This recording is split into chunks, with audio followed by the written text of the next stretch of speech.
की छाया में भाभी का प्यार। यह कहानी एक छोटे से गांव की है जहां परंपराएं और रिश्ते बड़ी अहमियत रखते हैं। यह कहानी है एक भाभी और उसकी ननद के रिश्ते की, जिसमें प्यार, समझ, संघर्ष और बलिदान की भावनाएं समाई हुई है।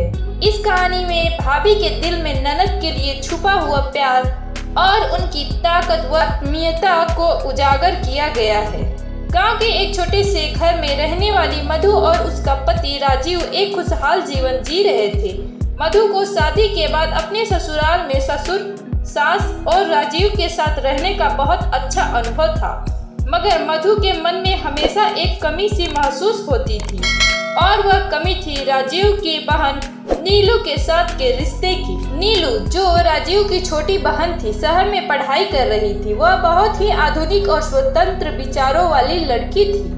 जब नीलू का कॉलेज खत्म हुआ तो वह वापस गांव लौट आई। मधु को डर था कि नीलू के वापस आने से उसकी दुनिया में कोई बदलाव आएगा, क्योंकि वह जानती थी कि ननद भाभी के रिश्ते में हमेशा एक अजीब सी तनाव की स्थिति बनी रहती है।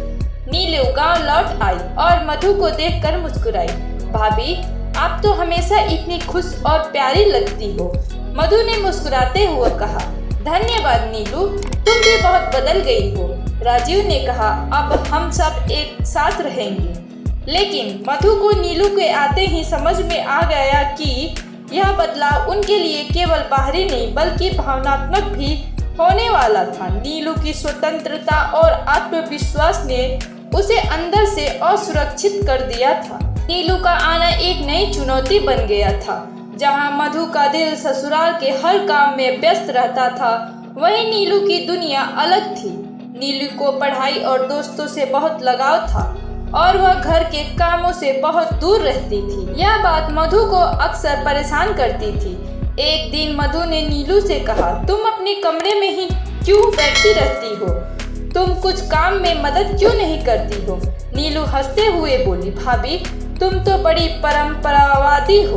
मैं तो पढ़ाई में व्यस्त रहती हूँ, काम की कोई चिंता नहीं है।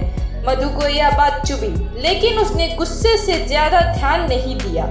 उसने सोचा कि नीलू युवा है, उसे समझने में वक्त लगेगा। परंतु नीलू की आजादी और आत्मविश्वास ने मधु के दिल में एक खालीपन पैदा किया।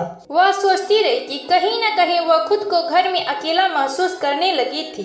नीलू के लिए मधु का प्यार बहुत गहरा था, लेकिन वह उसे कभी पूरी तरह से व्यक्त नहीं कर पाई। उसे लगता था कि उसकी जगह अब नीलू ने ले ली है और वह धीरे धीरे परिवार में एक अनदेखी सी बन गई थी।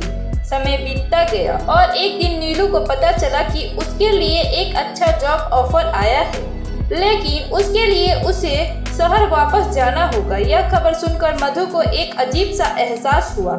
कहीं न कहीं उसे यह लगा कि नीलू के जाने से वह खो जाएगा जो अब तक चाहती थी। राजीव ने कहा, नीलू, तुम्हारी नौकरी की खुशी में हम सभी खुश हैं, लेकिन तुम घर छोड़कर जाने की सोच रही हो, यह थोड़ा मुश्किल होगा। मधु ने भी सोचा, अगर नीलू चली गई तो शायद मुझे आराम मिलेगा। लेकिन उस रात मधु को एक अजीब सा एहसास हुआ और उसके मन में नीलू के लिए प्यार और स्नेह का एक गहरा अनुभव हुआ। उसने महसूस किया कि वह नीलू के साथ अपने रिश्ते को और बेहतर बनाना चाहती थी। अगले दिन मधु नीलू से मिली और कहा, नीलू, मुझे लगता है कि हम दोनों एक दूसरे को ठीक से समझ नहीं पाए। मैं हमेशा तुम्हारे लिए एक अच्छी भाभी बनना चाहती हूँ और तुम्हारे साथ रिश्ते को और मजबूत करना चाहती हूँ। नीलू ने कुछ समय के लिए चुप रहकर मधु को देखा, फिर कहा, भाभी, मैं हमेशा तुम्हारे साथ हूँ, लेकिन मैं सोचती थी कि तुम मुझसे नफरत करती हो। मधु की आंखों में आंसू थे और उसने कहा, नहीं नीलू, मैं तुमसे नफरत नहीं करती, बल्कि मैं तुमसे बहुत प्यार करती हूँ। मैं चाहती थी कि तुम घर के कामों में मेरी मदद करो, लेकिन मुझे अब समझ में आ गया कि तुम्हारी स्वतंत्रता और आत्मविश्वास की मैं हमेशा इज्जत करूंगी। नीलू ने मधु को गले लगाते हुए कहा, मैं भी तुमसे बहुत प्यार करती हूँ भाभी। मैं समझ नहीं पाई थी, लेकिन अब मुझे एहसास हो रहा है कि तुमने हमेशा मेरे लिए अच्छे ही चाहे। नीलू के जाने के बाद मधु और राजीव ने घर के कामों में एक दूसरे की मदद करना शुरू किया। मधु ने नीलू को वापस जाने के बाद यह समझ लिया कि ननद और भाभी के रिश्ते में सिर्फ समझ और स्नेह की आवश्यकता होती है। नीलू भी अब घर के कामों में मदद करती थी और अपने भाभी के साथ बहुत अच्छे रिश्ते बनाए। समय के साथ नीलू और मधु के रिश्ते में गहरी दोस्ती और प्यार का सृजन हुआ। मधु ने नीलू के आत्मविश्वास को समझा और उसे स्वीकार किया। नीलू ने भी मधु की चिंता और प्यार को महसूस किया और उनके रिश्ते में एक नई शुरुआत हुई।